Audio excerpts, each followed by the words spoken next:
Welcome back to another Swordmaster Publications presentation. My name is Ernie Lawrence. Today we will be studying Joshua chapter 18 and the allotment of the tribe of Benjamin. It says in verse 1, "And the whole congregation of the children of Israel assembled together at Shiloh and set up the tabernacle of the congregation there, and the land was subdued before them." So we have a time marker here. They've set up a semi-permanent place for the tabernacle for the purpose of worshiping and coming to it and doing all the things that they needed to do according to the law of Moses. And it would stay here for a while. Remember, they're eventually going to move everything to Jerusalem. Jerusalem was going to become the center of worship. That's where the temple that David designed and Solomon built is going to be built. So for right now, though, this place Shiloh is where the tabernacle sits. And we're going to see the word Shiloh used moving forward through the Old Testament as a reference point, an important point. And sometimes we even talk about Shiloh being the coming of the Messiah. And there's going to be an integral part of the place of Shiloh with the coming of Messiah as we move forward through the books of the Old Testament. But for right now, all we're talking about is the tabernacle being set up there.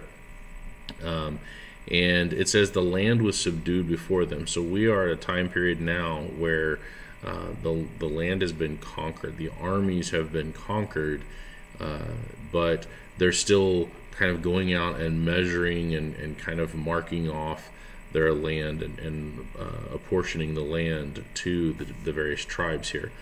And so it says, "And there remained among the children of Israel 7 tribes which had not yet received their inheritance." So let's go over those tribes. We've got Reuben and Gad, and remember, half of the half tribe of Manasseh are on the east side of Jordan, over in that kind of strip of land that follows the Jordan from north to south, from Og, king of Bashan's land, all the way down to where you get to the descendants of Lot, who were not to be cast out, who were going to be left and kind of supposedly allies of the Israelites.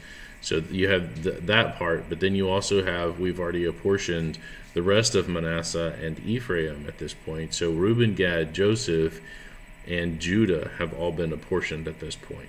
The 5th tribe that is being referenced here or implied here is Levi, which you're going to see Joshua says has no part in the land promise. But those 5 are already dealt with. The ones that are not apportioned yet, you have Simeon, Dan, Naphtali, Asher, Issachar, Zabulon, and Benjamin. And this chapter deals with the apportion of Benjamin. Okay, verse 3, "Joshua said unto the children of Israel, How long are you slack to go to possess the land which Jehovah God of your fathers has given you?" In other words, why are you sitting around, guys? We've taken the land. The armies have been beaten back. It's time to go out and claim what is yours. So I want you to go out and do a survey and bring back that information, and let's talk about with God. God is going to be taking part in this, but let's talk about the allotting of the apportions to them. And remember, we talked about the difference between the randomness versus the apportioning of lots. And so this is the promised land. This is an apportioning, and that's why God is involved in this way. They're not throwing down dice or drawing cards or anything like that. There's not a random process that's happening here. The lots are being apportioned by their populations as they enter into the promised land. So that's an important distinction that we've already made as we've gone through the book of Joshua, and we're going to we'll see it again here. We're not going to expand on it like we've done before. So he says, don't sit around. Go do it. Go take the land and let's survey it and see who gets what. So it says, "Give out from among you 3 men for each tribe." So that's going to be a total of 21 men. 7 times 3 is 21. "And I will send them, and they shall rise and go through the land and describe it according to the inheritance of them, and they shall come again to me." So they already know kind of where their land is going to be. They're going to go out and survey, and they're going to write down the names of the cities that are involved in the land that is theirs to claim. And so they're not all going all the way around the land that's left. That's not what's happening. You have the 3 men for each tribe are going to the land that is supposed to be theirs and surveying it and making sure that they have those borders accurately drawn with the cities and the rivers and all of the things that would mark off their territory. Come back, they're going to talk about it with God being present in the conversation. Joshua is going to be there as kind of the mouthpiece like Moses was, and they're going to apportion those lands and make sure everything is set up according to God's will. All right, it's very, very important to understand the context of this, because this is an inheritance that would be passed on from generation to generation and had to stay not only in the tribe, but in the family that had the apportionment for their land. And that doesn't pass out of the family, or if it's given over to somebody for a certain amount of time. Remember the year of Jubilee, it always went back to the original family, so that the land was never gone in any permanent way from the family that was given here in the book of Joshua. Okay, verse 5, and they shall divide it into 7 parts. Judah shall abide in their coast at the south, and the house of Joseph shall abide in their coast on the north. And it's important that this be understood. They're going to divide it into 7 parts. That's the sending out of the 3 men into their 7 different areas. But it says, Judah shall abide in their coast on the south, and the house of Joseph shall abide in their coast on the north. This is kind of foreshadowing here the coming division of the kingdom after Solomon, because Judah becomes the leader of the 3 tribes that remain in the south. Judah, Benjamin, and Levi remain in the south. Of course, Levi doesn't have a land proportion, but the Levitical priesthood is still around in the time of Christ. And then you have the house of Joseph, which is where we get Manasseh and Ephraim becomes kind of the capital of the northern kingdom and the leader of the northern kingdom. And so it's an interesting foreshadowing here that Joshua is doing, although I don't know that he's doing it for that purposefully. He would not have necessarily understood that the kingdom would be divided, and it would be divided along these lines of Judah and Joseph. I think it shows the power of God working through the scriptures in a way that we who have the totality of scripture are able to see. But the people who were writing down these things weren't necessarily privy to. They didn't understand what it is necessarily that they were writing, or all of the reasons why they were saying the things that they were saying. So anyway, verse 6 says, You shall therefore describe the land into 7 parts, and bring the description hither to me, that I may cast lots for you here before Jehovah our God. And so they're going to go out, and they're going to survey the land in 7 different parts. All right, 3 men per part, so again, 21 men.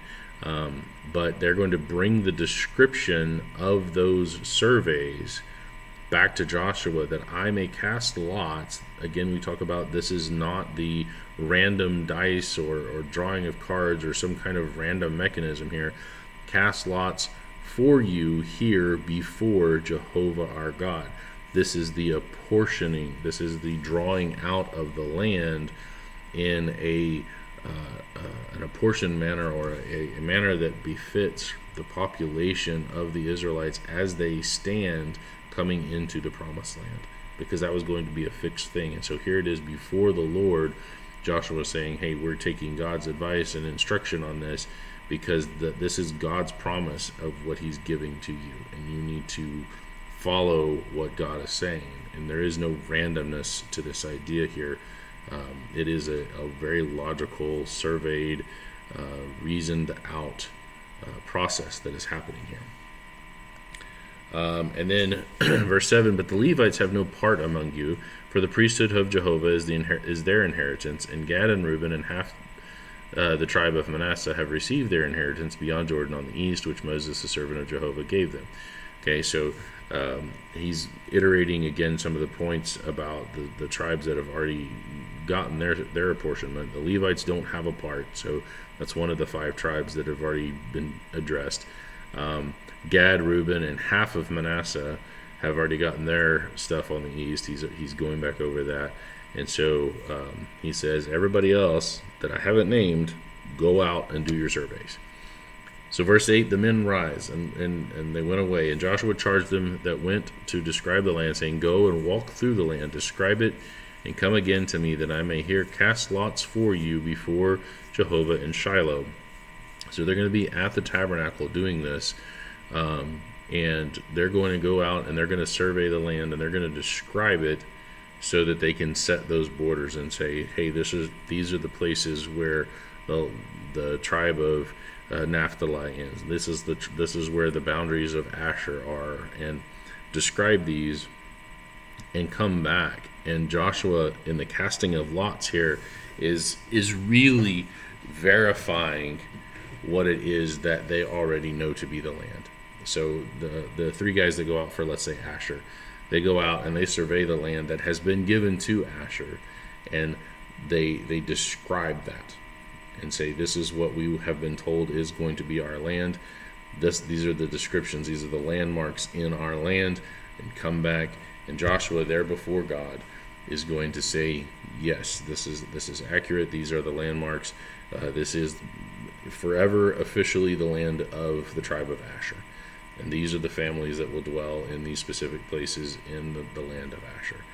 And it's done right there at the tabernacle, because now we're going to have these official records kept in the tabernacle and later at the temple. And that is super, super important, because the totality of Israel, the nation, the physical nation of Israel, rested in this land promise. Their whole society functioned on this idea of the land promise, and those official records were absolutely necessary for evidence of, hey, I am of this family, I am descended from Asher, and I am descended from this family within the tribe of Asher, and therefore this land belongs to me. And so that's why they're doing it the way that they're doing it, in the location that they're doing it. And then when we get to the New Testament, and all of those records are in the temple that Herod built, because that is their identity, is in that land promise. When the temple is destroyed, all of those records get wiped out. Nobody can prove who they're descended from. You don't have a Levitical priesthood anymore, because you can't prove you were descended from Aaron. And all the land promise titles and apportionments, the official records of that, are completely wiped out. And so it effectively ends the Israelite identity. Everything about them and the way their society works is destroyed in that temple. And that's why you have passages like Matthew 5:18, or Jesus talking about it in the Olivet Discourse, that heaven and earth would be passing away. The whole system would be torn down and destroyed when the temple itself was destroyed. And that's what the Olivet Discourse is really all about. All right. So that it says in verse 9, and the men went and passed through the land and described it by cities into 7 parts and a book. That word book there is really scroll. And came again to Joshua to the host at Shiloh. And Joshua cast lots for them in Shiloh before Jehovah. And there Joshua divided the land unto the children of Israel according to their divisions. So again, this idea is not randomness. There's no randomness here. This is Joshua essentially putting the official seal of God on their document, saying this is true, this is right, this is the dividing of the land according to their populations, according to their divisions, the way that the tribes were divided up amongst the families. And so it's not, again, there's no randomness to this process at all. It's all based on God promising not only this land to Israel, but these lands specifically to these tribes, and these lands specifically within this tribal area to these families. That is all a very meticulous, drawn-out process that was very precise, again, because this is the identity of Israel, is in this land. All right? And so in verse 11, we're going to start into the apportionment to Benjamin. That's what's being described for the rest of the chapter. It says, and the lot of the tribe of the children of Benjamin came up according to their families, and the coast of their lot came forth between the children of Judah and the children of Joseph. So we understand that Benjamin is the first one to get done because he's right there. Judah and Joseph is kind of the operating area, right? We're talking about Shiloh, which I believe is in Judah, and Benjamin is right next to them. In fact, he's so close to them that part of the tribe of Benjamin's land butts up against Jerusalem. So the tribe of Benjamin gets done first. They come in and they bring their survey to Joshua, and so he's going to call out what their apportionment is and verify all of the things that were written down in the scroll. It says, and their border on the north side was from Jordan, and the border went up to the side of Jericho on the north side, and went through the mountains westward, and the goings out thereof were at the wilderness of Bethaven. And the border went over from thence toward Luz, to the side of Luz, which is Bethel, southward, and the border descended to Atar Rothadar, near the hill that lieth on the south side of the near Beth Horon. And the border was drawn thence, and compassed the corner of the sea southward from the hill that lies before Beth Horon southward. And the goings out thereof were at Kirjath Baal, and which is Kirjath Jearim, a city of the children of Judah, that was the west quarter. And the south quarter was for the end of Kirjath Jearim, and the border went out on the west, and went out to the well of the waters of Nephtoah. And the border came down to the end of the mountain that lies before the valley of the son of Hinnom, which is in the valley of the giants on the north, and descended to the valley of Hinnom, to the sides of Jebusai on the south, and descended to En-Rogel. And was drawn from the north, and went forth to En-Shemesh, and went forth toward Geliloth, which is over against the going up of Adumim, which that has to do with the giants as well, and descended to the stone of Bohan, the son of Reuben, passed along toward the side over against Araba northward, and went down unto Araba. And the border passed along to the side of Beth Hoglah northward, and the outgoings of the border were at the north bay of the Salt Sea, at the south end of Jordan, that was the south coast. And Jordan was the border of it on the east side. This was the inheritance of the children of Benjamin, by the coast thereof, round about according to their families. And so I should have pulled this up beforehand, but map of the tribe of Benjamin, just to kind of give you an idea of where this is. You can pull this. This looks like a good map here, if my internet would work.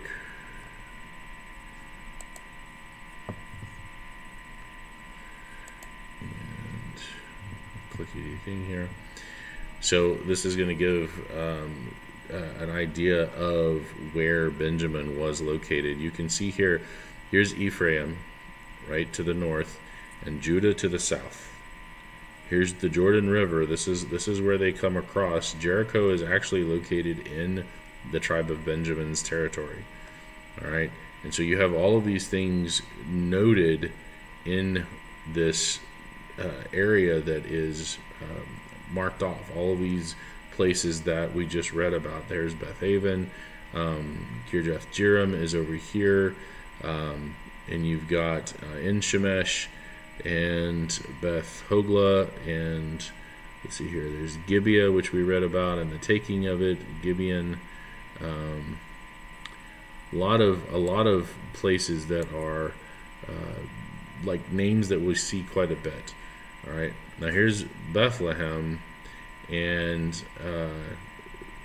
I don't see it here, but you're going to see Jerusalem is north of that, and Benjamin kind of butts up right up against that. I guess it'll be on a different map, but you have this kind of small spot that is in between the two kind of powerhouses, and it almost serves as a buffer. Benjamin kind of serves as a buffer between Ephraim and Judah when you have this split in the kingdoms. And so you can see the line of splitting that's going to happen right here with the tribes when the kingdom splits. And you can see that there is the Jordan River, and here's the Dead Sea, the Salt Sea that they call it, and then across the river, of course, is Manasseh and all the other guys. So those are the borders of Benjamin, just north of Judah and just south of Ephraim. And it says, verse 21, now the cities of the tribe of the children of Benjamin, and then this map is going to have those. The tribes of the cities of the tribe of Benjamin, according to their families, were Jericho, Beth Hogla, and the valley of Kaziz. So here's Jericho, Beth Hogla. I don't think it has the valley listed in here, but I would imagine that we're probably some kind of valley in this area. But in terms of the cities, you have Beth Araba and Zim Aram and Bethel. So I saw Beth Araba. I thought I saw Beth Araba. Maybe I didn't. Yeah, there it is. Beth Araba. That makes sense because it's right down here. And then you have Bethel and Zim Zarim. Let's see if we can find those on here. I don't remember seeing Zim Zarim, but Bethel, which is Luz, they don't have those in here as well. So not all of those. But Avim, Farah, Ophrah, and this is a fun one. Kephar Hamonai, and Ophni and Gaba, 12 cities with their villages. So you have these major like city-state type things, and then you have villages surrounding. Gibeon, Ramah, and Beeroth. We saw those on the map. Mizpah, Kephira, and Moza, Rakim, Irpeel, and Tarala, and Zela, Eleph, Jebusai, which is Jerusalem. There it is. Okay, so Jebusai right here. This is, like I said, it's right on the border. This becomes Jerusalem. And Benjamin has like one part of it, and then you have the rest of it is in the territory of Judah. Gibeath and Kirjath, 14 cities with their villages. This is the inheritance of the children of Benjamin according to their families. So this idea of Jebusai is the part of Jerusalem that is in the tribe of Benjamin. But again, you have the major part of Jerusalem is in Judah, because that's where the king rules from. The king rules out of Judah and is from the tribe of Judah, not from the tribe of Benjamin, even though the first king, Saul, is of the tribe of Benjamin. So there's all of this geography that goes into this history of the children of Israel, and you can see it just physically right there with all of the things that are apportioned out to Benjamin and apportioned out to Judah, and even Ephraim here. So very, very interesting, especially for those who are history nuts, who are geography nuts. Geography is not my strong suit. But this is the inheritance of the children of Benjamin according to their families, and that is going to bring us to the end of Joshua 18. Maybe not as intense as some of the other chapters that we've done, but definitely some good stuff and necessary stuff here, particularly dealing with the idea of the records of the children of Israel. I think that's the big part of this, is understanding the importance of those records and the apportionment between the different tribes, and how that all worked out, and then also how those apportionments are going to play out through the history of the nation until we get to the time of Christ, when it becomes irrelevant because they fulfilled their purpose. So again, thank you for joining me for this walk through the Bible as we wrap up at Joshua chapter 18, and we will try to get to 19 as soon as possible, probably Monday. If you have questions, please leave those. Subscribe, click the notification bell, all the things, and that'll bring us to an end. And my name is Ernie Lawrence. This is another Swordmaster Publication presentation, and we will see you next time.